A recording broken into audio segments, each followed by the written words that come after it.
Good afternoon, sir. Dr. Nagendra.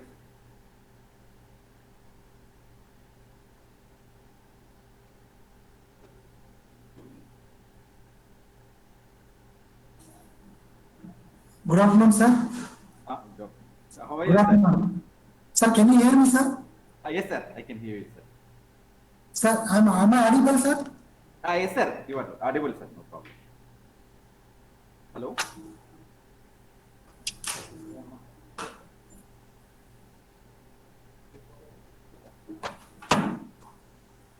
Sir, you are audible, sir. Hello? Am I audible? Yes, sir. Yes, sir. You are audible. Yes, sir. You are audible, sir. Sir, you are audible. No problem, sir. You can able to hear you. Hello? Right now, no, sir. Hello?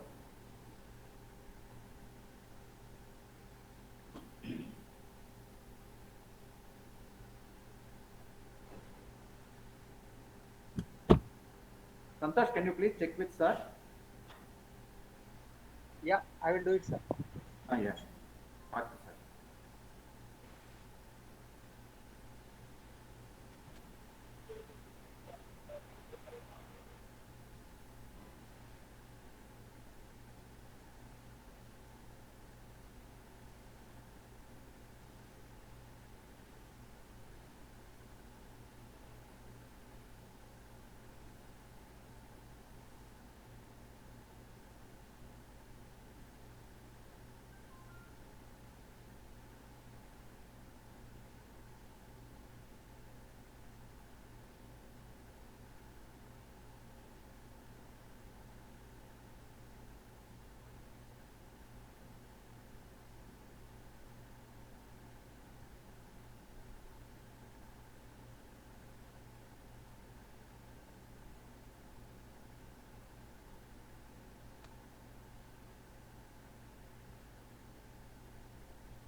Sir, can you unmute, sir?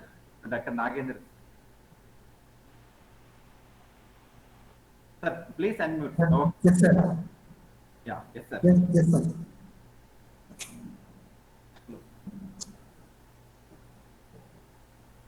Sir, am I audible to you, sir? Yes, sir. 1 minute, sir. I will increase the volume. Okay. Yes, sir. You are comfortable, sir. Are you Comfortable, sir. My volume is comfortable, na? Fine, sir. No problem. Yes, sir. Yeah. Sir, sir, I am Dr. Amarendra, sir. I am the coordinator for Nice to meet you. Namaste, sir. Namaste. We spoke over phone number of times, but we did not meet. Sir, actually, my colleague, Mr. Rupas Kumar, will introduce you, sir. After the introduction, and you can take over the session. Yes, sir. Yeah.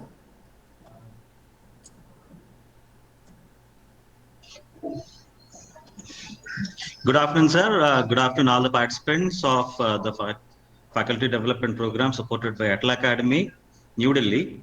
Now we are going to start the second session of the first day, which is presented by Dr. R. Nagendra, who is an eminent industrialist from Strident Techno-Clinic Private Limited, Bangalore, a leading civil engineering consultancy which focuses in the areas of proof checking of designs and advisory services of structures, laboratory testing of structures, as well as geotechnical investigations or tests.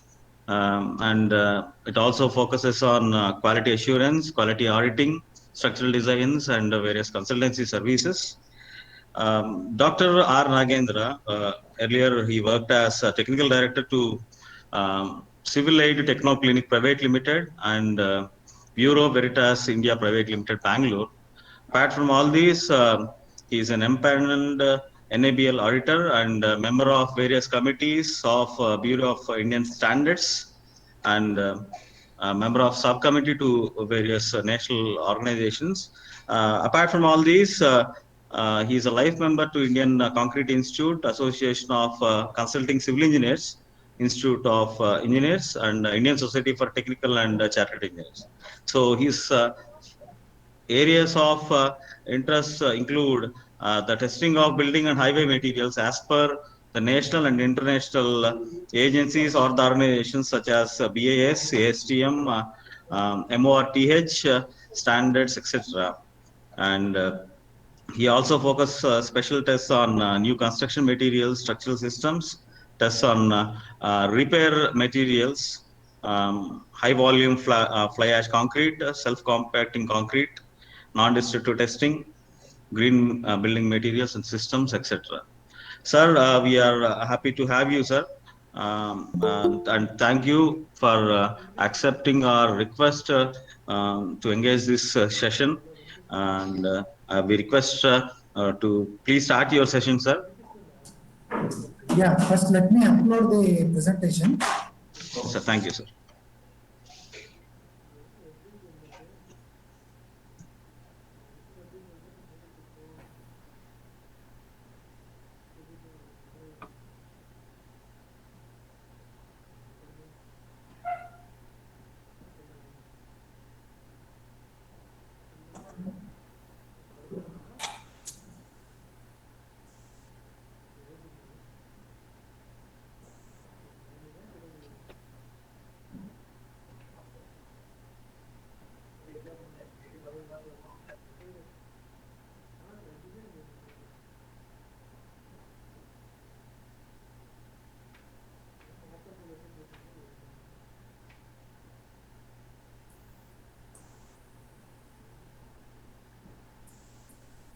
Perfect, sir.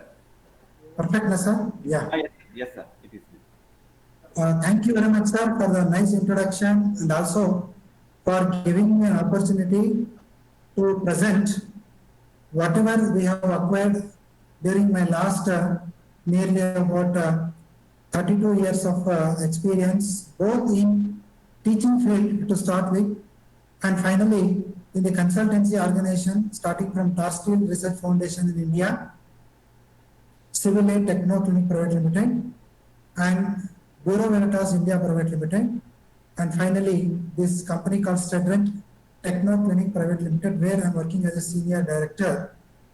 As already introduced, we are the group from the earlier Tata Steel, Civilian and Bureau Veritas, having 25 to 30 years experience.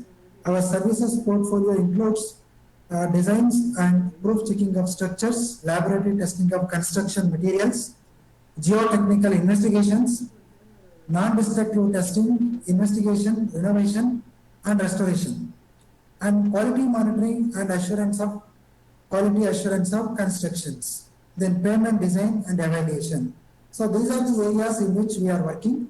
This is a list of clients we have been working with for last 3.5 years. And in this particular presentation, I am going to speak on testing of concrete making materials from the pavement construction point of view, pavement quality concrete point of view.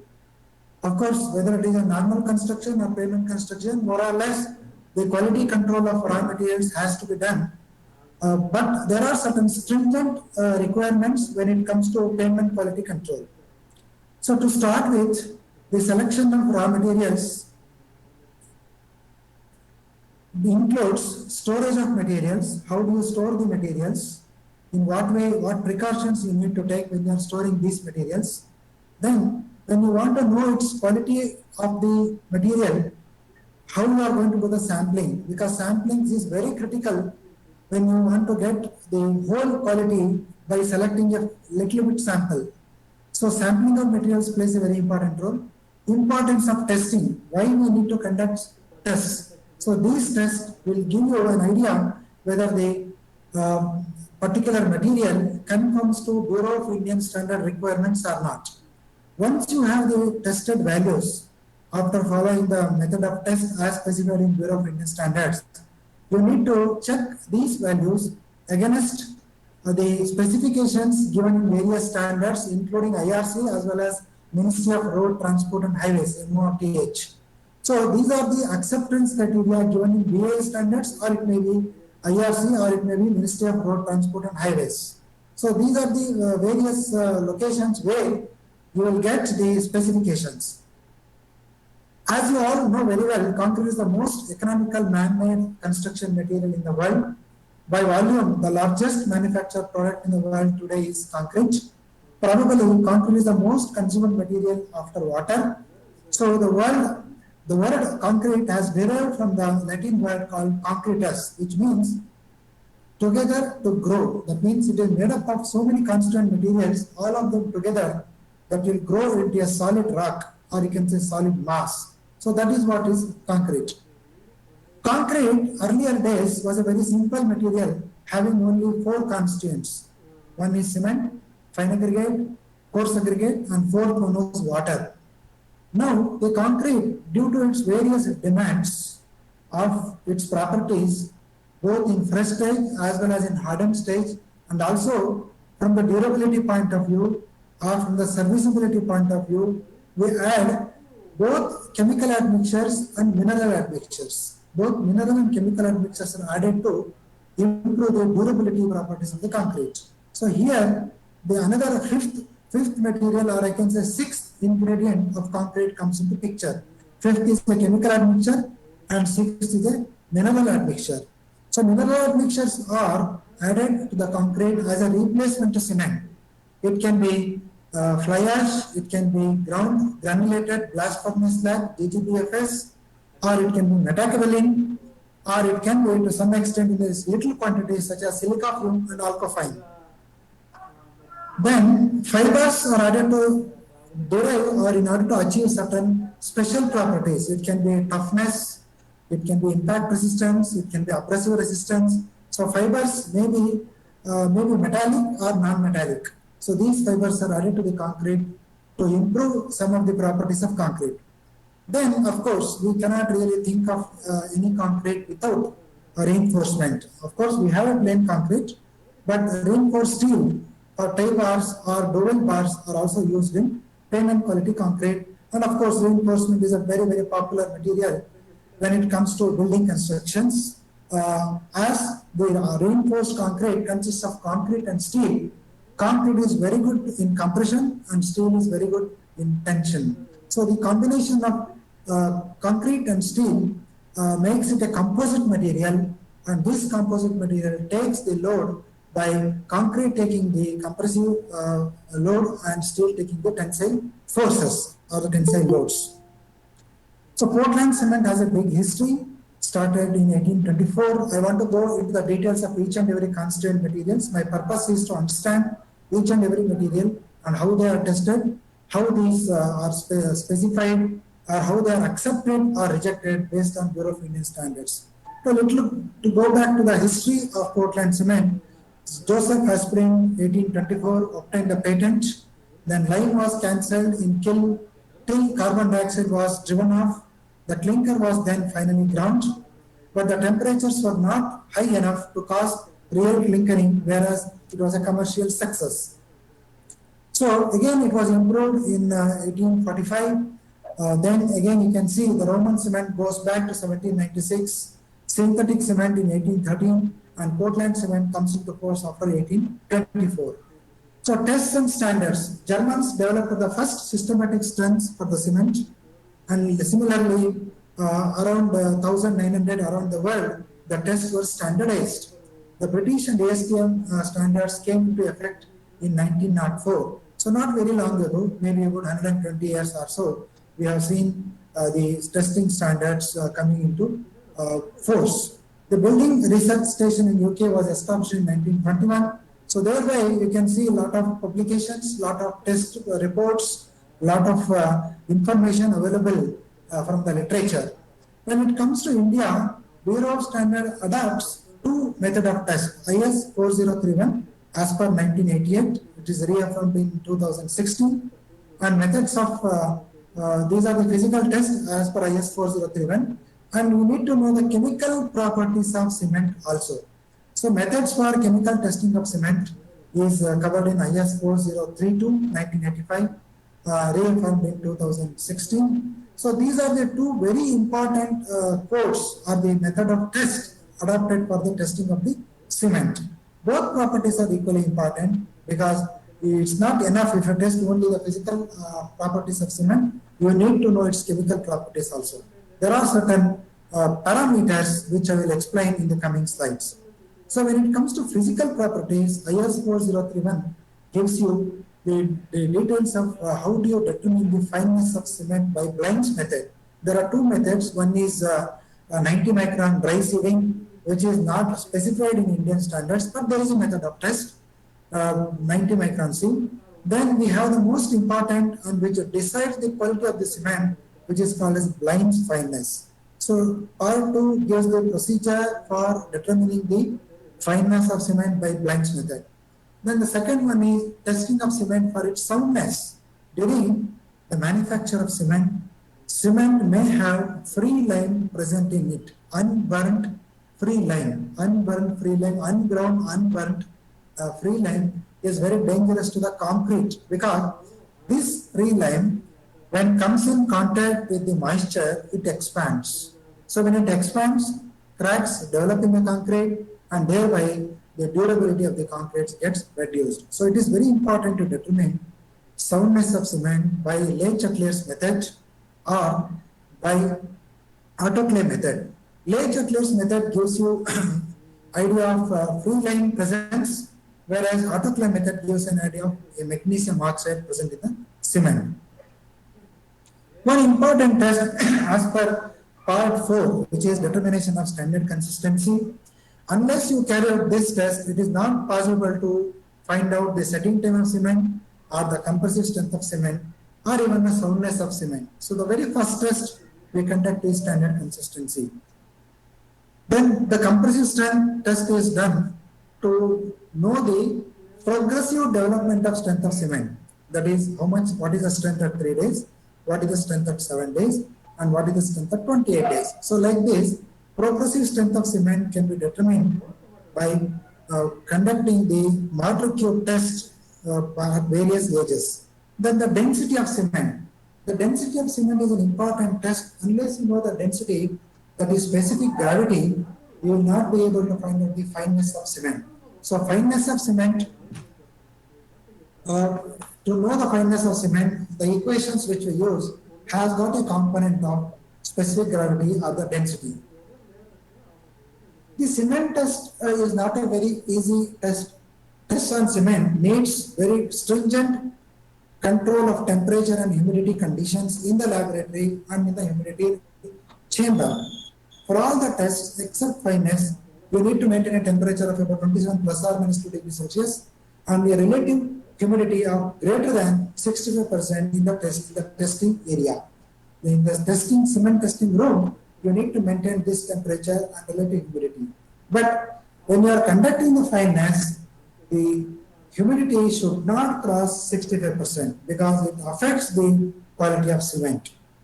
The fineness, for fineness test, you need to maintain or you need to control the humidity within 65% or below 65%. Cement mortar shall be kept under temperature 27 plus or minus 2 degrees Celsius and humidity of 90 degrees Celsius for 24 hours. So when you are casting cement mortar cubes for finding out the compressive strength of cement, you need to keep the cast cement mortar cubes in a humidity chamber which is maintained at a relative humidity of greater than 90% and a temperature of 27 plus or minus 2 degrees Celsius for the first 24 hours.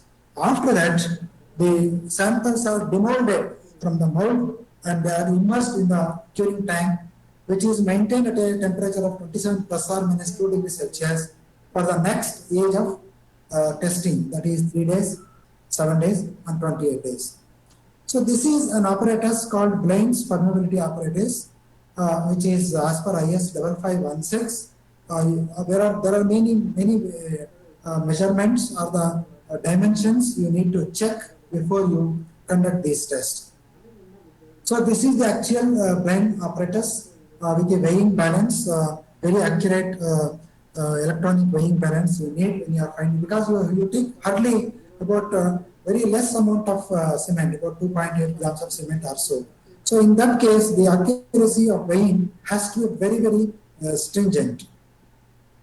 Then another one test which we conduct before conducting other tests is called as standard consistency test or the setting time test. Standard consistency test is used with a plunger. You can see on the extreme left side plunger is there.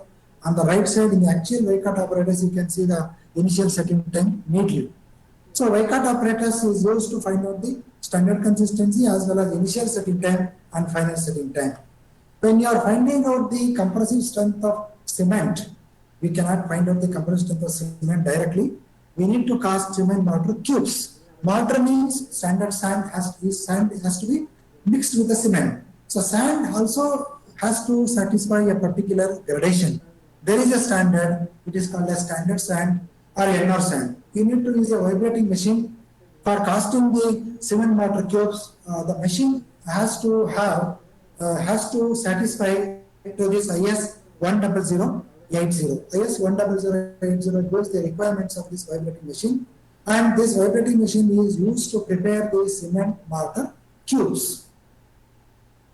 Another thing which you need to look into is compressive strength of the machine, compressive testing machine, which is used to find out the strength of the cement at 3 days, 7 days, and 28 days. This machine has to satisfy to the requirements of IS 14858. That means it should be a class 1 machine.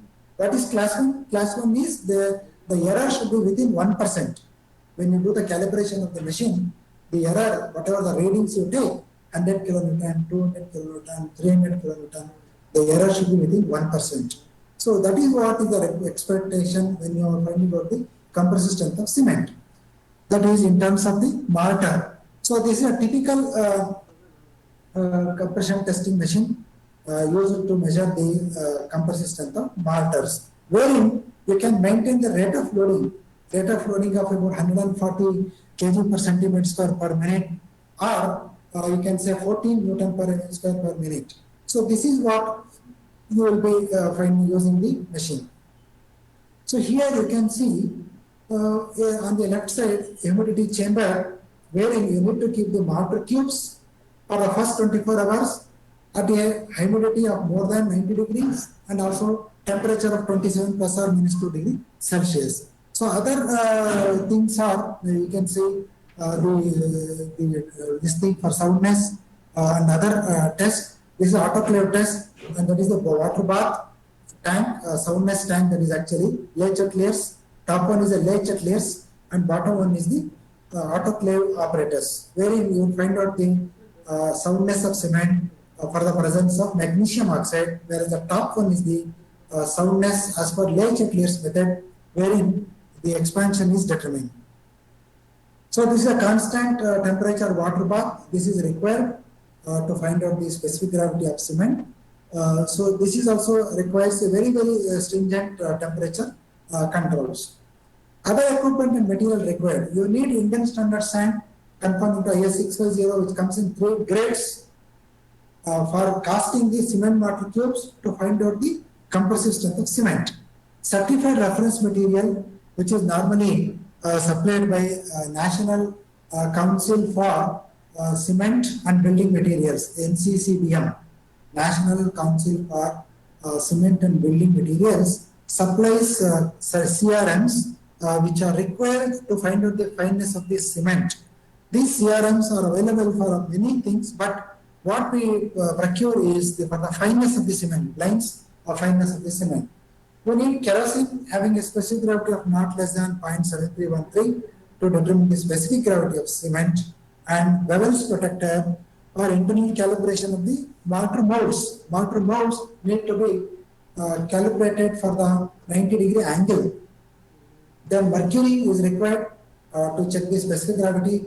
Filter paper of mean force is about 7 micron a meter, and you need a tachometer to find out the RPM of the vibrating machine. The RPM should be 12,000 plus or minus 200. That is the RPM value of the vibrating machine, which can be measured with the help of a tachometer, which should be calibrated tachometer. And you need gauging trowels. Gauging trowels are required to mix the cement in cement mortar. Then let us come to the Indian standard specifications. For ordinary Portland cement, we have IS 33, 43, 53 and 53. Yes, is a sleeper grade cement. And 33, 43, 53, 33 grade cement is not actually manufactured in the country nowadays. It is only 43 and 53. And that too, the most popular one being a 53 grade cement, even though 43 grade cements are specified in some of the government works.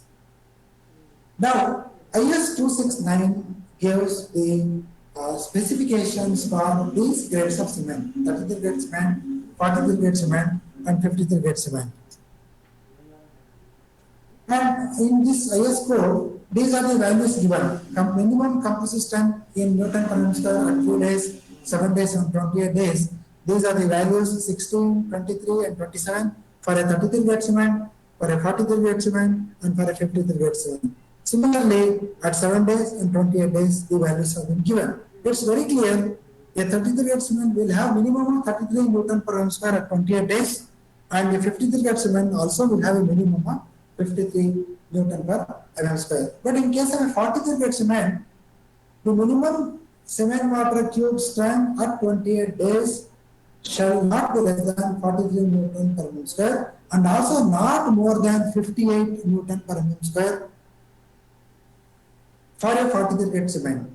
If it crosses that value, it cannot be classified as a 53 grade cement. Sorry, 43 grade cement. It should be within the 58 Newton per mm square. Now, continuing with the physical characteristics of cement, fineness of cement is a very important property, as I already told you. The fineness shall be minimum of 225 square meter per kg. This means if you take 1 kg of cement, if you measure the surface area of each and every particle of the cement, there will be lakhs of particles in the cement. So if you measure the surface area of each and every particle, there should be minimum 225 square meter per kg of cement. Setting time of cement shall be minimum of 30 minutes, and final setting time shall not be more than 600 minutes. So minimum and maximum are specified for initial and final setting time of cement. Already told you, Not only the fineness, the compressive strength, the setting times, the soundness is a very important property.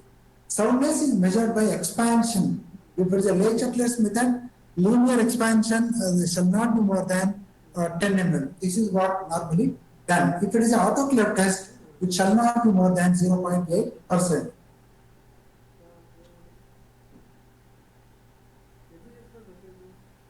After looking into the physical properties of cement, let us see there are some chemical requirements of a cement also. We classify them as, or we list them as total loss of ignition, insoluble residue, ratio of lime to percentage of silica, alumina, lime oxide, things like that, divided by some values. This is also called as a lime saturation factor, LSF.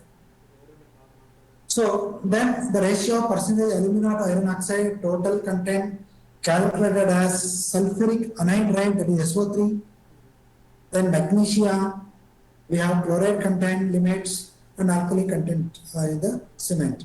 So for all these things you can see on the right side, right table, requirements as per IS 269 for a OPC 50 cement, these values are been given. So insoluble residue, loss on ignition, these are all very important parameters in addition to all other parameters mentioned in this table. Then after knowing about these cements, that is I can say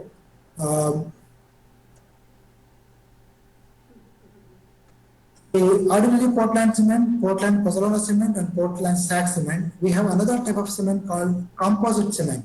So these composite cement covered in IS 16415 is made up of both fly ash and slag. So this composite cement is introduced in IS. There is a mention of there is a standard IS 16475, but Indian standard is yet to come up with the recognition of this particular cement. Composite cement will be really how we do in concrete triple blending of cement, both fly ash and slag. Composite cement is a combination of fly ash and slag. So these are the requirements for a composite cement in terms of fineness, soundness, setting time. So similar tests only here also there. Only thing is composite cement shall have a minimum of 300 meter square per kg of fineness. So suppose if you are storing the cement for a long time in the godown, it has to be very carefully handled. If the age of the storage increases more than 3 months or up to 3 months, there can be a loss in strength. You have to test the cement and then use it. If it is 6 months, there will be further reduction. If it is 12 months, very high reduction, and above 24 months or so, the strength will reduce much further. So what are the combinations of these things? Clinker plus gypsum is OPC. Clinker plus gypsum plus fly ash is PPC. Clinker plus gypsum plus slag is PSC, Portland slag cement. Clinker plus gypsum plus fly ash plus slag is composite cement. So the last one is the most recent cement which has been approved by the Bureau of Indian Standards, and only few companies are testing this few companies are manufacturing this particular cement. Now, in addition to the various types of cement, there are supplementary cementitious material in concrete which helps to achieve the economy and durability of concrete mixes, sustainability from the environmental point of view. Provisions of IS 456 as per the class number 13.5.1, it says that in case of concrete where indel admixtures or blended cements are used, it is recommended that minimum curing period shall be 14 days. But in case of OPC, 7 days of curing is more than enough, 7 to 10 days of curing.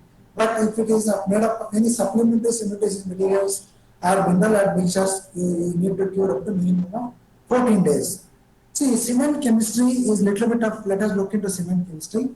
It contains silica, C3S in the form of C3S and C2S, alumina in the form of C3A, and iron oxide in the form of C4A. So these are the compound composition of the cement percentages of C3S, C2S, C3A and C4AF and free lime. You can see free lime is also present in the cement. Excessive free lime presence will result in unsoundness of the cement. So these compounds of cement, whether it is C3S or C2S, what is its effect? C3S affect the early strength development. In order to have a high early strength development, 1 day, 3 days, 7 days, we should look into C3S. Early removal of foreign work, because if we can attain high early strength, we can remove the foreign work early, reduce the cement consumption in concrete. And another one is C2S, low heat of hydration.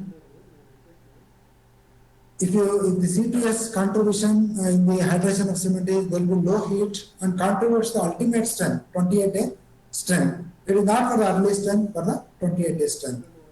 Then strength development of different compounds. You can see here. So these are how in the very early age the strength, very high strength is obtained through C3A and C3S, whereas in case of C2S, this is, you can see how it contributes to the later age of the concrete. Hydration of cement is a chemical reaction wherein anhydrous cement compounds, when mixed with water, react with each other to form hydrated compounds. A very important aspect is about CSH gel, calcium silicate and hydrate gels.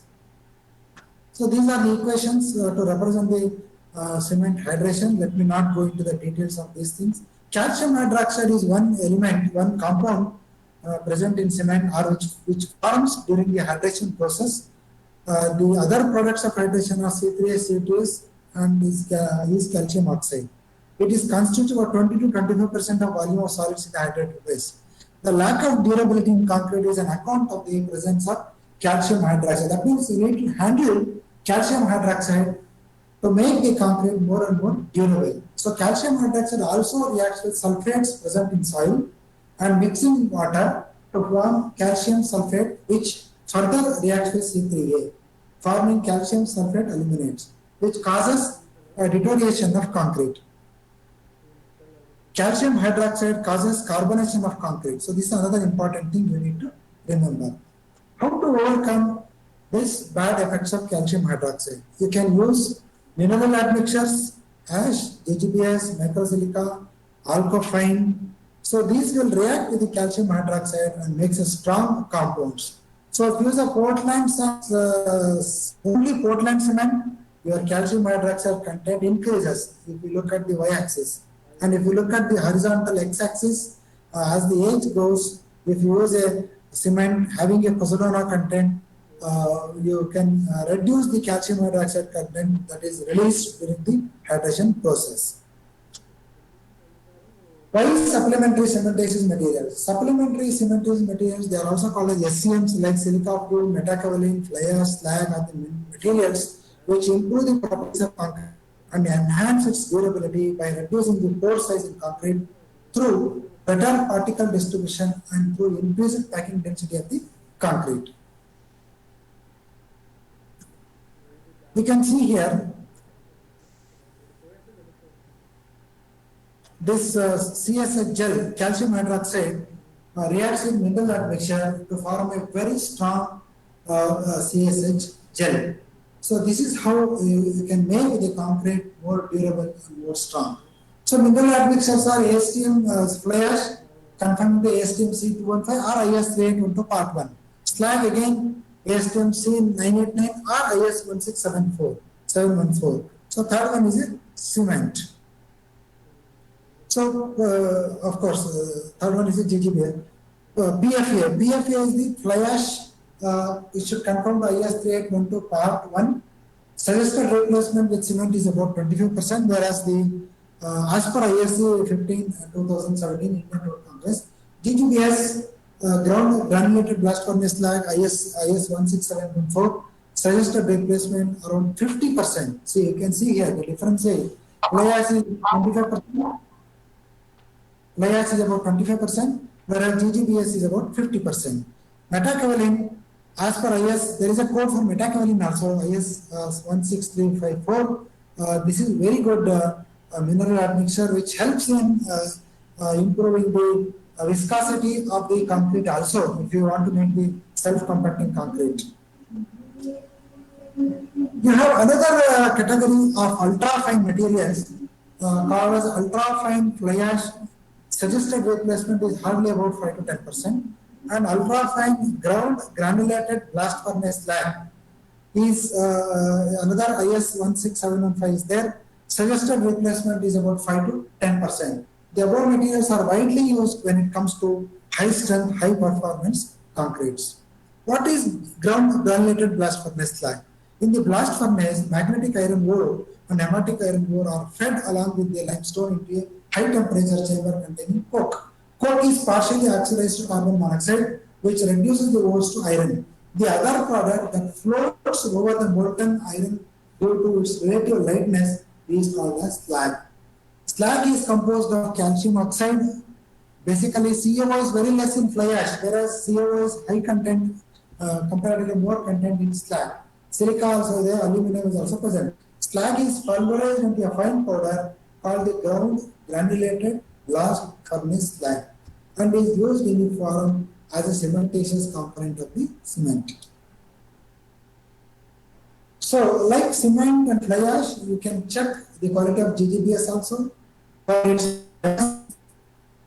slag activity index, for its specificity in glass content.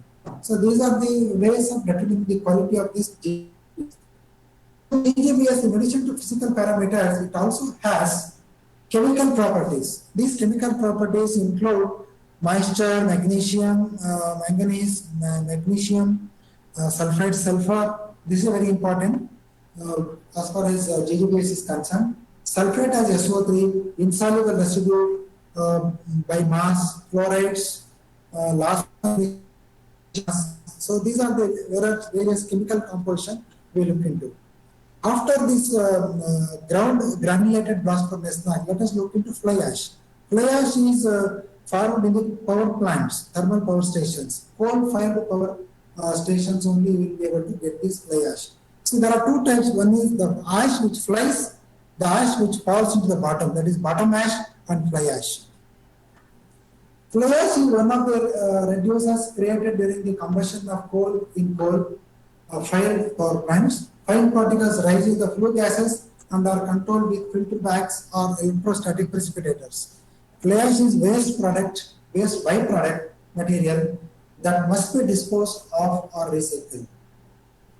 It is estimated that by the year 2020, approximately 300 million tons of fly ash produced annually by coal-fired power plants.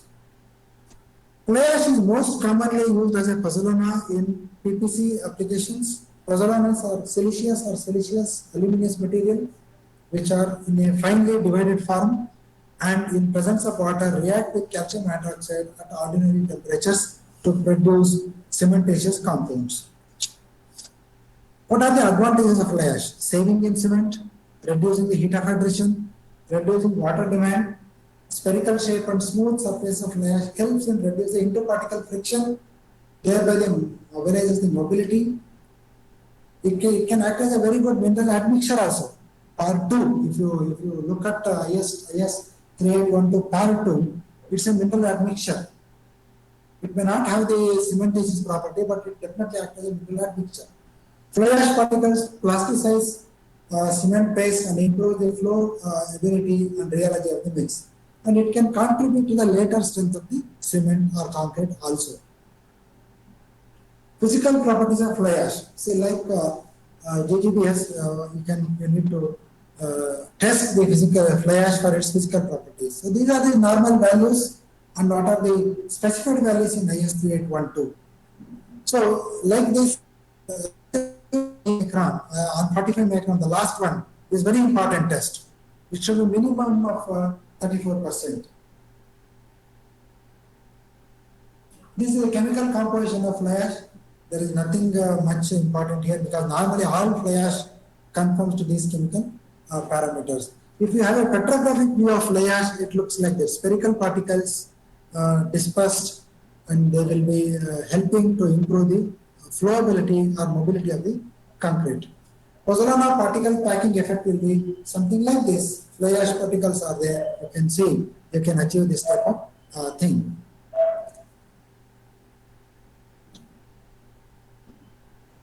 Normally, concrete made using fly ash is generally reported to show reduced segregation and bleeding, and to be more satisfactory than plain concrete when placed by pumping.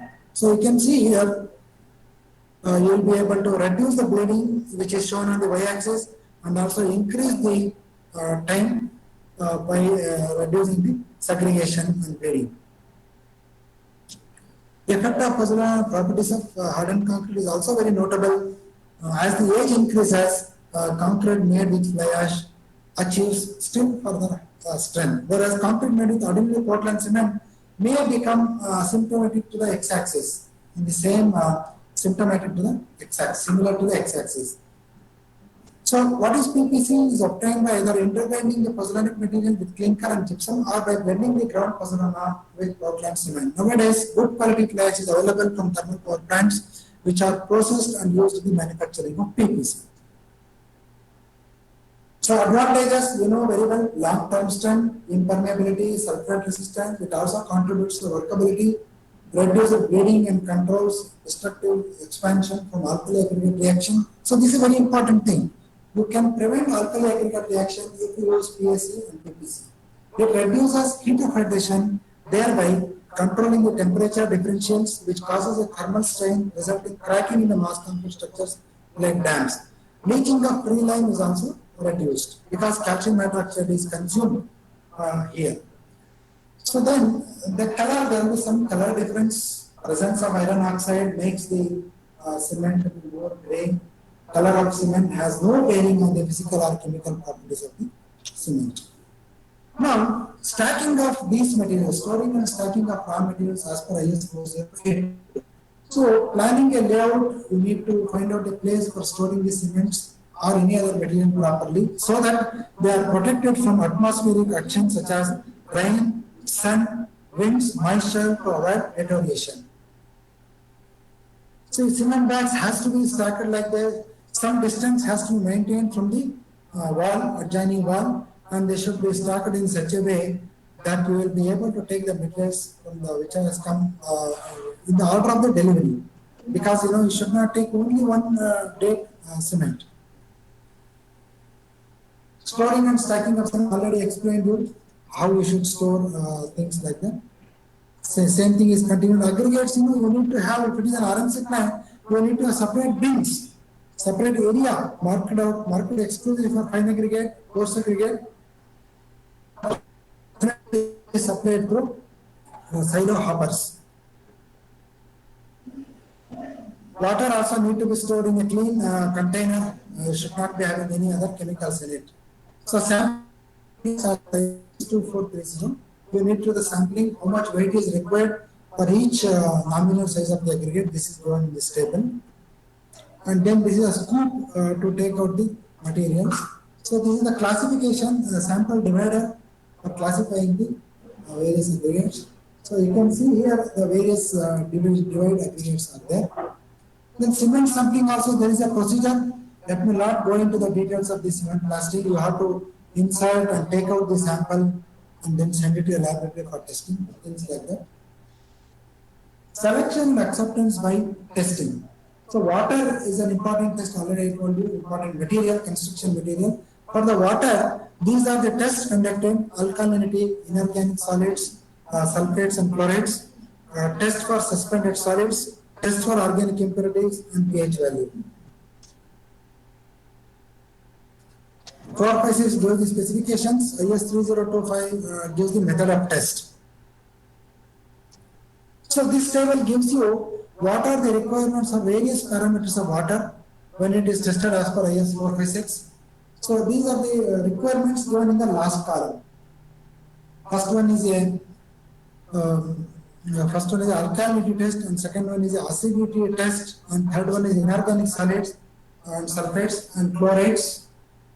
Then suspended matter. If you look at chlorides, you can see very clearly 500 is the maximum chloride limit, milligram per liter or ppm for RCC, and 2000 is the maximum for PCC.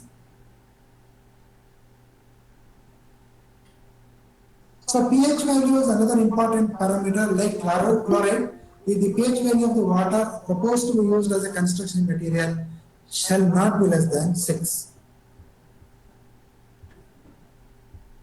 In case of doubt regarding the development of strength, the suitability of water for making obtained by following test. So you can do some cubes, you can cast control cube with a distilled water and these cubes with the water which is proposed to be used. And you can also find out the setting times with the control water and the water which is proposed to be used. So these are the requirements for the accepting or rejecting this thing. Now, after cement, let us go into another important aspect of concrete, that is aggregates, both fine and coarse aggregates. So 383/2016 gives the requirements of fine aggregates. Various tests mentioned here are conducted on the aggregates. CO analysis, specific gravity, bulk density, bulking, organic impurities, deleterious materials, coal and lignite, clay lump, materials finer than 75 micron, soft fragments, shale. So these are all the materials which are used to check the quality of the fine aggregates. Even you need to find out the chlorides and sulfates also. So this is a set of sieves which are used to classify the fine aggregate into zone 1, zone 2 and zone 3. How they are classified? You can see these are the requirements of these sieves and all for this test. And you can see this is a sieve fraction after conducting the sieves. So this table is very important. Whatever the results you get, you need to compare the values with this table. The most important thing is being 600 micron. If you really look into 600 micron, it has got no overlap. 15 to 34, 35 to 59, 60 to 79, and 80 to 100. So the sand which we test normally conform to zone 2 or zone 3. Fine aggregates conform to zone 2 or zone 3. In a very rare case, it may conform to zone 1 also. But do not use any zone 4 sand.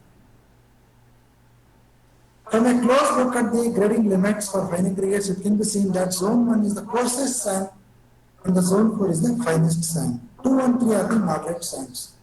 Now another important test which we conduct on the fine aggregate is the silt content test or the 75 micron test.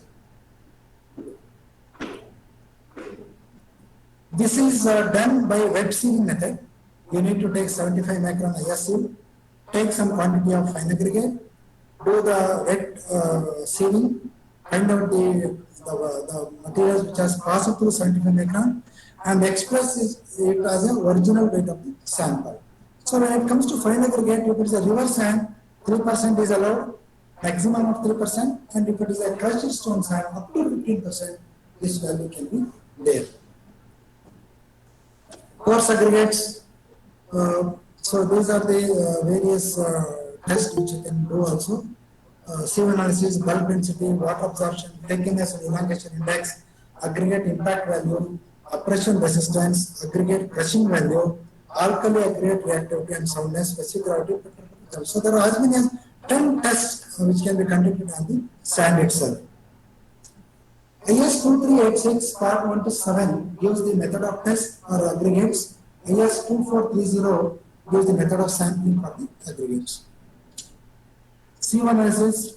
So these which are used, and this is the weight, how you are going to take the weight. And these are the set of sieves wherein you are conducting the sieve analysis of coarse aggregates. These are the sieve fractions already we discussed about. See, if you look at this table, you will come to know how to grade the aggregates, whether it is single size or graded aggregates. So depending upon the gradation, you will be able to appreciate with the percentage passing given in this table.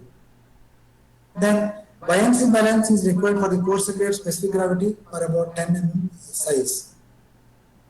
Bulk density is measured within a loose condition or rotted condition using these bulk density cylinders so that you can follow. Then rotted density, the test shall be conducted on dry material. The sample shall be filled with about 1/3 of the cylinder and tampered with 25 strokes, and then with a tamping rod. The same shall be repeated for 3 layers and finally the surplus aggregate struck off using the damping rod. The net weight of the aggregate in the moisture shall be determined and the bulk density calculated in kilogram per liter. So, similar to rod density, loose density without any compaction, the material is filled into the cylinder and the weight is taken and volume is taken and the density is found out. Now, another important test on aggregate is flakiness and elongation. When it comes to roadworks, these are very stringent. You can say this is a length gauge which is used to find out the flakiness index. Sorry, not length gauge. This is a thickness gauge because the flaky means this is thickness. Thickness is very important. So thickness gauge is used to determine the flakiness index, whereas the length gauge is used to find out the elongation index. So combined flakiness and elongation index are very important and they are determined by these methods. So this is a thickness gauge and this is the length gauge. Same thing shown later also, now also. So like this you can find out the thickness gauge, length gauge details, and finally flakiness index can be measured using this formula. Then elongation index is also measured in the same way. You need to take a particular number of samples and then conduct the test. IS 383 combined flakiness and elongation indices shall not exceed 40%. This is the value given in IS 383. Whereas in case of roadworks, Indian Road Congress, stringent requirement is that it shall not exceed 35%. So many of the times aggregates which are not regular in nature, the flakiness itself will be around 30-35%. Forget about finding out combined flakiness index. So this is a very, if you have a good cubical shaped aggregates, your concrete will be very dense and particle packing can be achieved. Another important test is aggregate impact value. This is determined, the apparatus is like this, you can see 75 mm to height 50 mm, cylindrical steel cup of 102 mm and height of about 50 mm. Balance is required, oven to maintain temperature. So these are the various requirements of impact value. So, but the impact value is mentioned in IS 383 as not greater than 30% for varying surfaces such as roads and pavements. Aggregate abrasion value, Los Angeles abrasion value is determined using this Los Angeles abrasion machine. And again, here also you need to take the different weight of the aggregates falling within some range, and then you can conduct this test. Then you can find out the abrasion value. Calculate the aggregate abrasion value using the formula, this one. Again, abrasion resistance value is mentioned as not more than 30%. This is the given code. Crushing value, you have another important aggregate testing, compression testing machine, and you need this particular small bolts, measuring cylinder. So this is very important. Then how much weight you have to take and how many blows you have to give and how to find out how to conduct this test is explained in this procedure.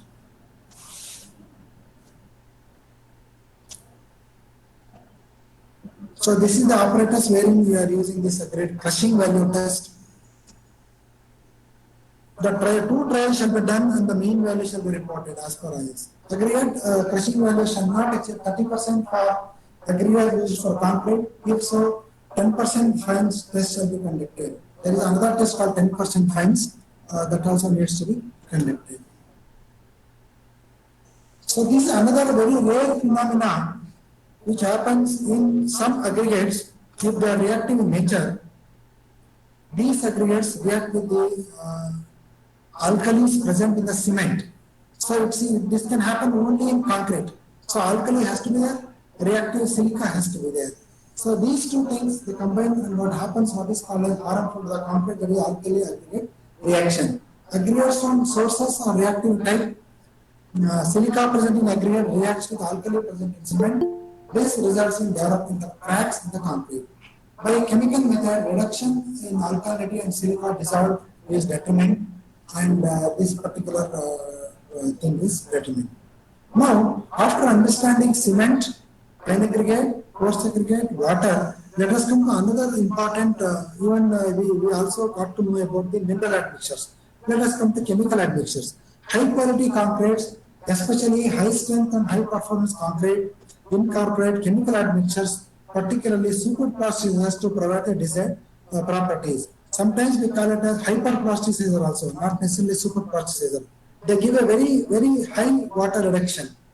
However, variations in the characteristics of cement, type, dosage of admixture compromise the benefits of incorporating the superplasticizer due to incompatibility issues.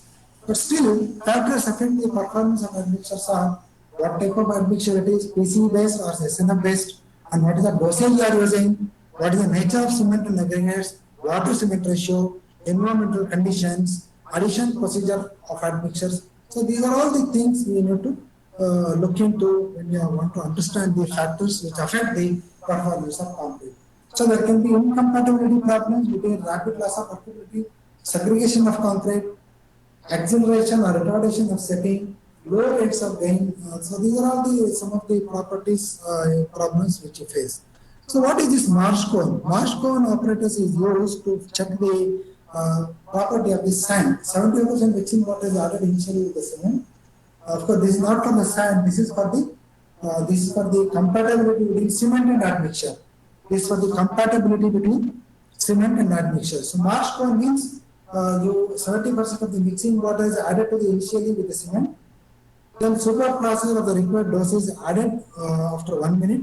Mix for 2 minutes at same speed. Then clean the blade and sides of the bowl. Then you can find out how much time is taken to flow through this marsh cone. This indirectly gives an idea of how viscous the particular mortar or the concrete is. So this table gives you the physical properties of admixtures, water content, slump, time of setting. So these are all the tests which are conducted in comparison with the control concrete.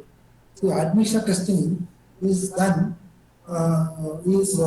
tested by comparing the results with the control concrete. Control concrete means concrete made without adding the chemical admixtures. So these are the requirements for compressive strength, flexural strength, tension, bleeding, and loss of workability. So these are the dosage of chemical admixture, what maximum we can use, which is a BC based or SNF based admixtures. So this is what we need to look into. Now let us come to the test on hardened concrete. Hardened concrete, when you really select good materials, you need to check the properties of hardened concrete also. I am not going to the details of fresh concrete. Let me directly go to the hardened concrete. Destructive test through the sample specimen, cube, cylinder, beam, which includes durability test. Semi-destructive test, that is core extraction, and non-destructive test, or finally, if nothing happens, then you have to resort to the last method, that is called full load test. Before to take a decision on the concrete which is poured in that structure. So making and carrying of the specimen is what we need to understand in case of cube compressive strength. Test procedure, what procedure we are going to follow. The acceptance criteria.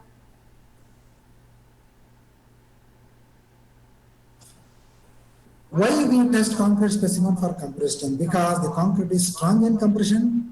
To get the quality of concrete produced, design codes are based on the compressive strength, flexural strength, modulus of velocity are directly related to compressive strength. And test is very simple and expensive. These are the reasons. Normally, we use 150 by 150 mm cubes for finding out the compressive strength. Tampic rod can be of 16 mm diameter about 0.6 meter long, and bullet pointed at the other end. We can do compaction by hand by giving 35 strokes to each layer. How many layers? There are 3 layers. So how to castrate, this procedure is explained here. And you have to keep it in curing time after 24 hours, either removing from the mold. Normally it is removed from the mold and kept in water for curing. So this is how you have to use a compression testing machine, which I already discussed, should be within 1%. Of course, it is given as 2% here, but ideally to classify the machine as a class 1 machine, it should be less than 1%. So kilonewton per second is the rate of loading for 150, 5.2 kilonewton per second. If you are using 150 or 150 cubes only, this is the rate of loading which actually comes. At least 3 specimens, 3 for 7 days and 3 for 28 days. If any other age is required, you have to cast additional cubes. Quality of concrete in the number of specimens work. So this is given 1 to 5 cubic meter. What is the number of samples? 6 to 15 cubic meter. What is the number of samples? Like this, all these frequency is given here.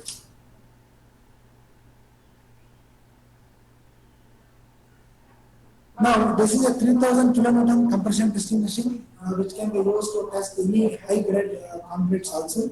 So this is quite good machine. You can apply up to 3000 kilonewton, and you can maintain the rate of loading. Acceptance failures. These are the type of failures which can happen in a concrete when we subjected to fully compressive load. The first one is okay, second one is also okay, and third one is also okay. What can happen is, you will get a failure like this. The typical failures. If it is a high strength concrete, it can burst in one go. So these are some of the examples of failure modes. When you test a concrete, no horizontal crack should be developed. Indicate presence of horizontal component of crack shows that the loading is, that the concrete is not placed properly and there is an eccentricity. If there is an eccentricity, then only you will get this type of failures. Eccentricity in loading, I'm telling you. Now, these are some of the typical cube photographs. Then what is the acceptance criteria as per IS 456? And of course, all of you know very well, for 3 cubes, the average shall not exceed, the individual variation should be more than the plus or minus 15% of the average. This is very important. You have to calculate the average and also calculate the plus or minus 15% of the value. And you can really look into this particular thing. This is acceptance criteria given in IS 456. M20 or above, it should be FCK plus 3. And if it is individual, it can be FCK minus 3. So this table is given in IS 456. The same thing is extracted here to make you to understand how a concrete sample is accepted or rejected. You look at these values. These are the actual strength values for the sample number 1, sample number 2, sample number 3, sample number 4. Of all the 4 samples for M20 grade of concrete, sample number 2 has got a less than 20 value. So still it can be accepted because it is greater than FCK minus 3. FCK minus 3 is 17. Sample number 3, sample number 4. So when you calculate the average of these average samples, 26, 17, 29 and 24, you will get a value equal to 24 Newton per mm square. So this is greater than FCK plus 3. Like this you can show. So concrete tube testing is relatively simple test and most popular method of assessing the quality of concrete at site. Tube testing and maintaining good tube test record does not mean quality control of concrete works is there. Often, the records show excellent tube results, but the actual concrete is extremely poor. Careful monitoring and implementation of each and every codal provision is necessary for the success of a quality control. So this is another parameter which you determine when you design the concrete mix for the pavement quality. That is called as flexural strength test on concrete beams. So it is done on concrete beams at about 600 mm span. 150 by 150 is the cross section, and flexural strength is determined by PL by BD square. So this is what how you can find out the flexural strength. Flexural strength, when you are conducting the flexural strength, you have a very stringent rate of loading. If it is a concrete, it is very easy to say 5.2 kilonewton per second. But if it is a beam, the values are very, very low. A beam of 150 by 150 by 700 mm, the rate of loading will be as low as about 0.06 kilonewton per second. It is a very, very low value. So you can find out the flexural strength by square root of compressive strength. Another important test which we conduct in the laboratory is split tensile strength. That means the load is applied along the line. When you apply this load, the cylinder is split into two parts. When it splits into two parts, then you have to use this formula T is equal to 2P by pi d and find out the split tensile strength.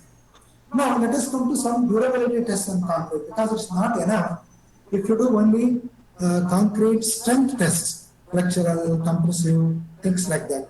But we need to look from the durability life span of the building.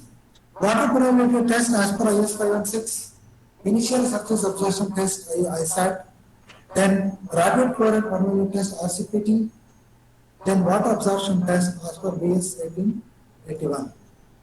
So this is hardened concrete methods of test, properties of hardened concrete other than strength. So here there is an IS code for determining the what is this one? Permeability test. We had this permeability test here. Water permeability test as per IS 516 part 2 or DIN standard. So same thing has come very recently in 2018 part 516 part 2 section 1. Then water penetration test apparatus, you can see a cylinder. This cylinder is subjected to line load. When you subject it to line load, of course, water penetration test is a three-way test wherein you will be applying a 5 bar pressure continuously on the concrete sample. 5 bar pressure is nothing but 15 meters of water. So this 50 meters of water will give you how much water penetrate into the concrete. So when you conduct the split tensile test, you will be able to find out the depth of the penetration of water. You have to measure the depth of penetration of water. Initial surface absorption test gives the surface quality of concrete. This is a very simple test wherein you will be allowing the concrete with a head of water called reservoir. You can see the left side, and when you pour the water into that, there is another rubber tube and a horizontal graduated scale. How much water moves along the scale gives an indication of the initial surface absorption values. So these are the typical values you can see. After 10 minutes, if it is greater than 0.5, it is a very high value. Average 30 minutes, 1 hour. Like this, you can compare whatever the this thing you do. See, what are the units there? It is ml per square meter per second. I will compare typical test results at the end. So this is a rapid chloride penetration test to determine the chloride ion permeation into the concrete, especially in coastal areas. When you are doing the work, you need to conduct this test compulsorily. RCPT test, rapid chloride penetration test, gives an indication of the penetration of the chloride ions into the concrete and the resistance offered by the concrete. So if you are making a concrete using GGBS or fly ash, it will offer more resistance. So this is a typical ASTM standard table wherein depending upon the Coulomb's values, you can classify chloride permeability as high, moderate, low, very low, and negligible. So these are typical test results. You can see water penetration is about 12 mm, 14 mm, 13 mm, 12 mm, and the average is about 13 mm. RCPT values are also 17 to 87 is the average. ASAT values are also given. Water absorption is a very good indication in a very short time. Water absorption is keep your cubes inside the water, take the weight difference. So that is, this will be normally won't be more than about, I can say more than about 2 to 3% or so. Half an hour test it is only. So you can see the values are about 0.4, 0.42 and 0.42. Now, after understanding the various constituents of concrete, let us come to another important material called as reinforcing steel. Concrete and rebars are the two vital components in any CC pavement construction. Safety and durability of such concrete constructions is directly dependent on the quality of concrete and rebars. The main problem in India today is defective, substandard and fake rebars in the market. The major types of rebars in Indian market are thermo-processed TMT bars. popularly called as TMT bars. The strength of the rebars after quenching increases beyond 450 Newton per square. So this is a controlled concrete water quenching tube which is used. Then we have a Indian standard IS 1786 to check various properties of steel.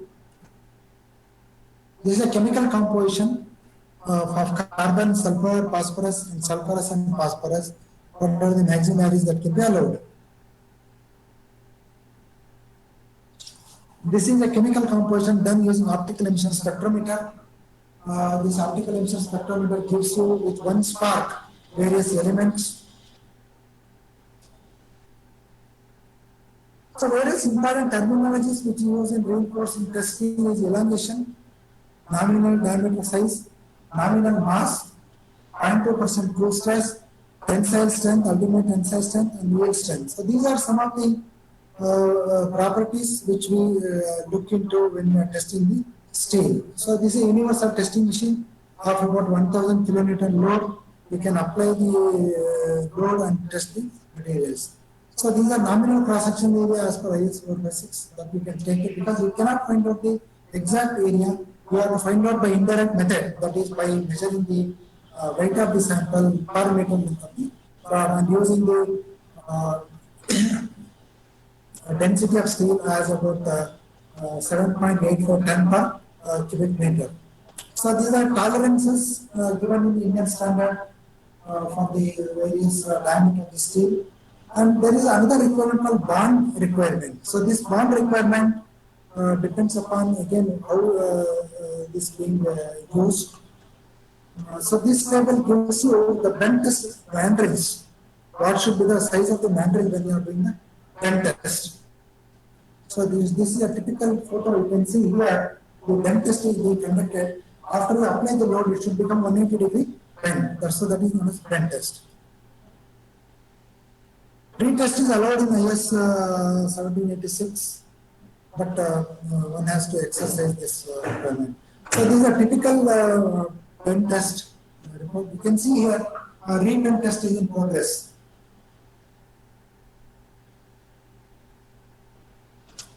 So this is how the bending, bar bending, done the things at site. It is not a really correct practice. It will be at least 4 times the diameter of the bar bend mantle through which the bar bender bends the steel. That is not sufficient here. You can see here. Then these are the mechanical properties of HOSD bars or TMT bars for various grades of steel: Fe415, Fe415D, Fe415S, Fe500, Fe500D, Fe500S. It is going up to Fe700 or so.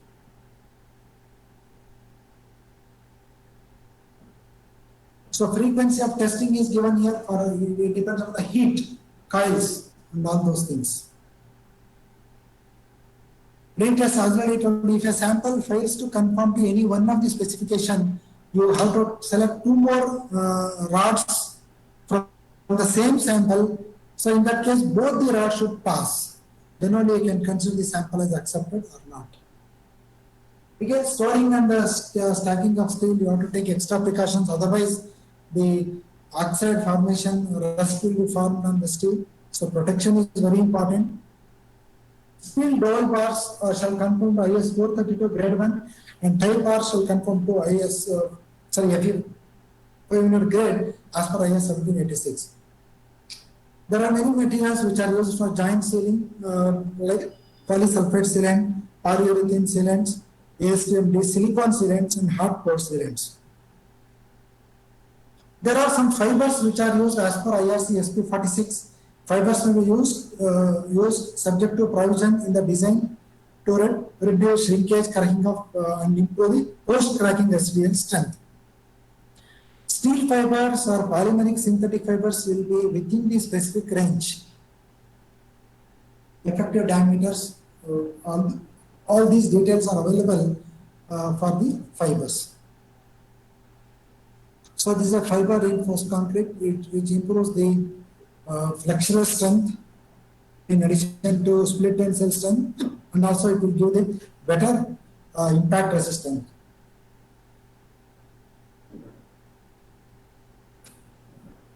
Synthetic fibers, microfibers, they are called as secondary reinforcement, shorter and finer strands, plastic shrinkage, crack control. They can be monofilament or fibrillated. So these are dosage about 0.9 kg per cubic meter. So these are some of the details. All dosages depends upon product to product. So you can see about 1.2 to about 12 kg per cubic meter dosage. Steel fibers, these can be called Bekaert fibers, or you can say there are many people who are manufacturing longer and coarser pieces, extended structural applications. Dosage rate should be calculated by engineering requirements and equations up to 60 kg per cubic meter.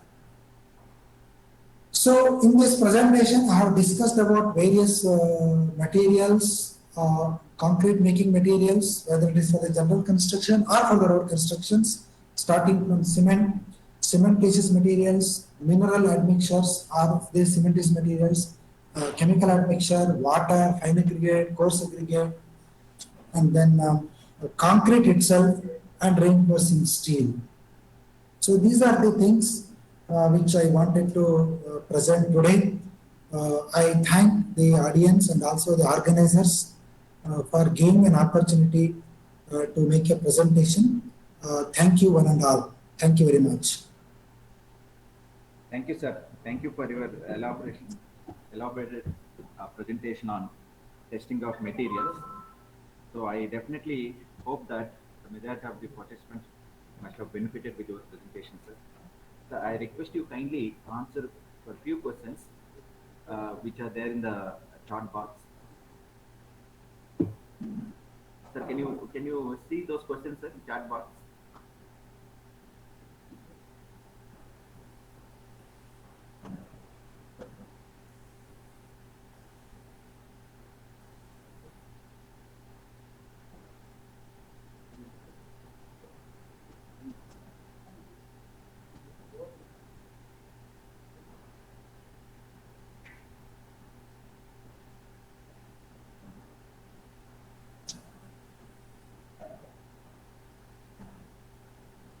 Sir, there is a question, sir.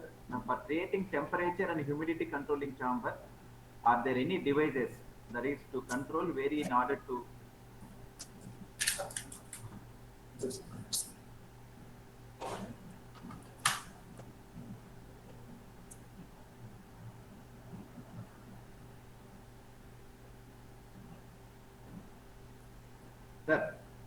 Sir, Sir, will you please repeat the question, sir? there are some questions in chat box, sir. The first question is for creating temperature and humidity controlling chamber, are there any devices?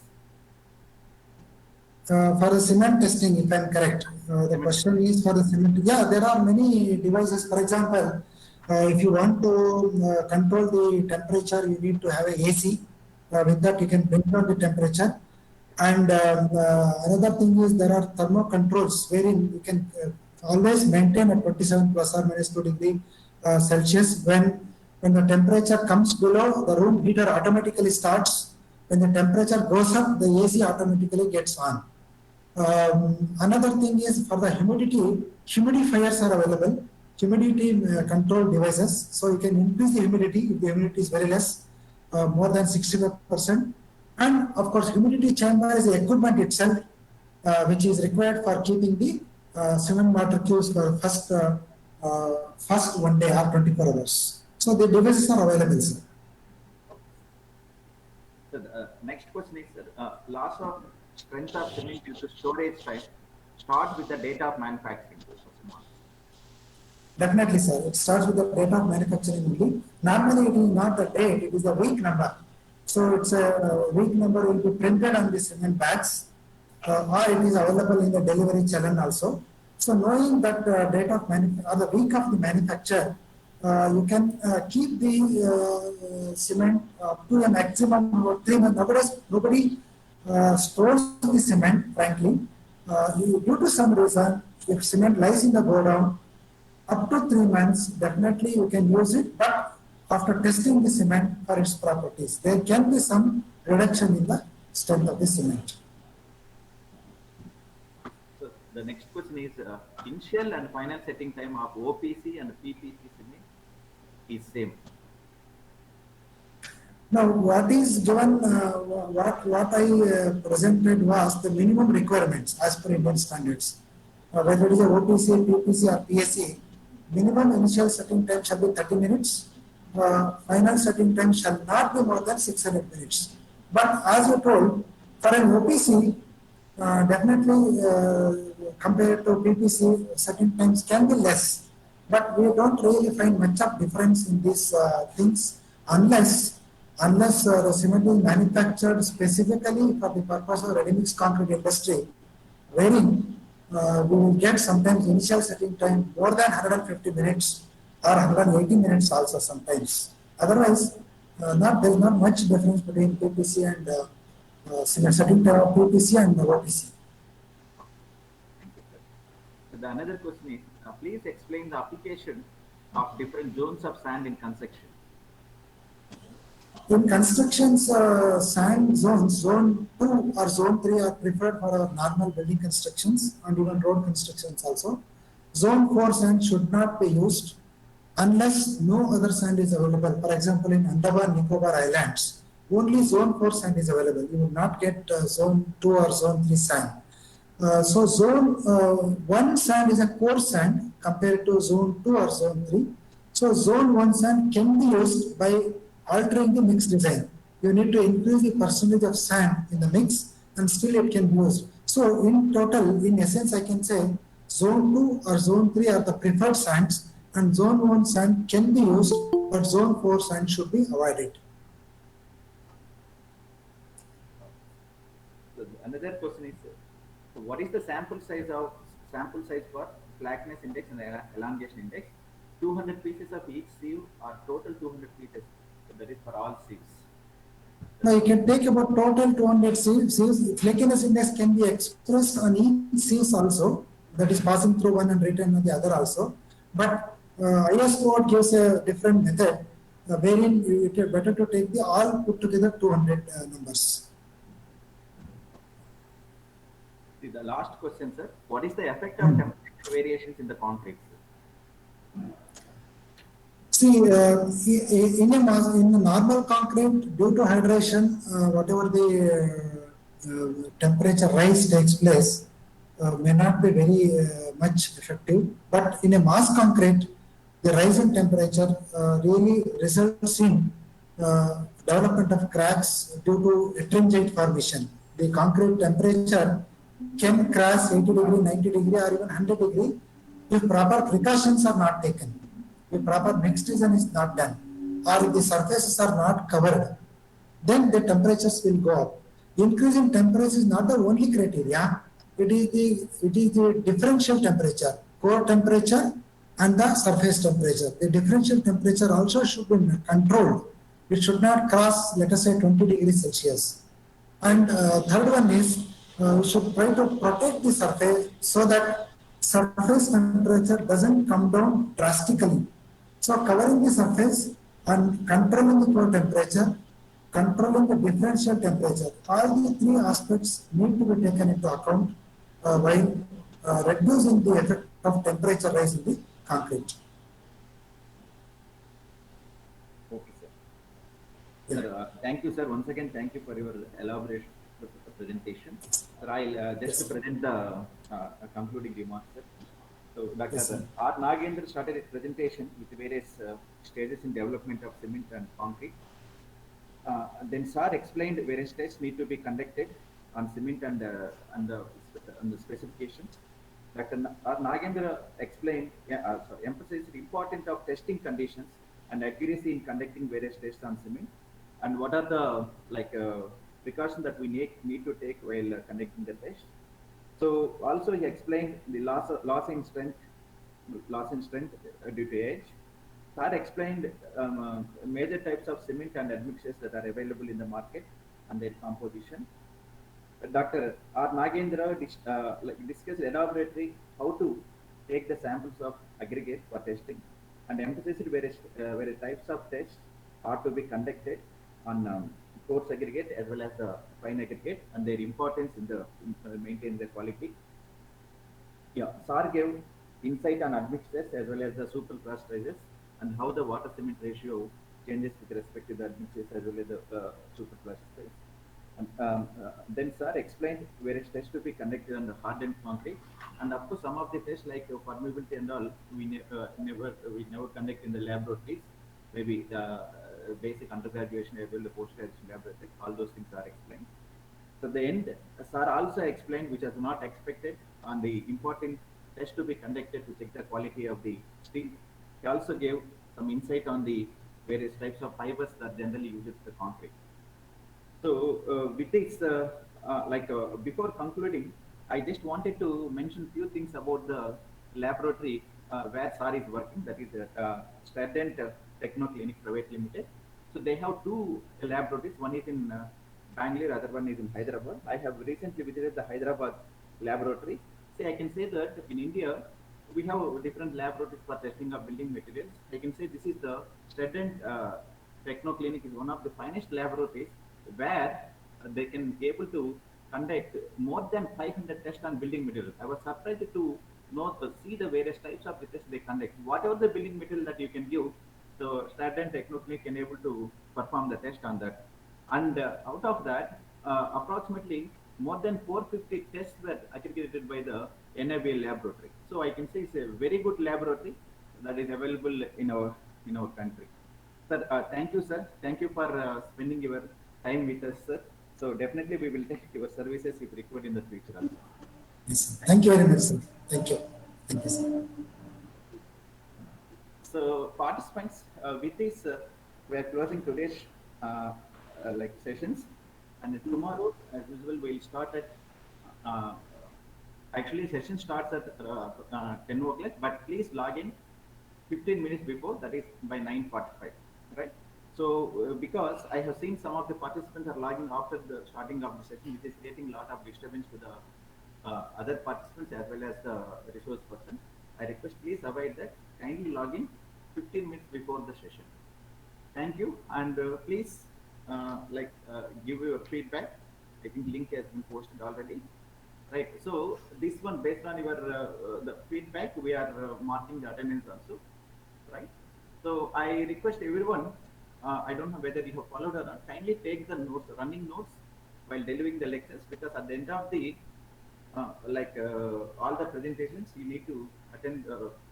You need to write the examination, and you have to score minimum marks also as per the ATAL guidelines. Right. Thank you. Thank you for the day, and we will meet tomorrow.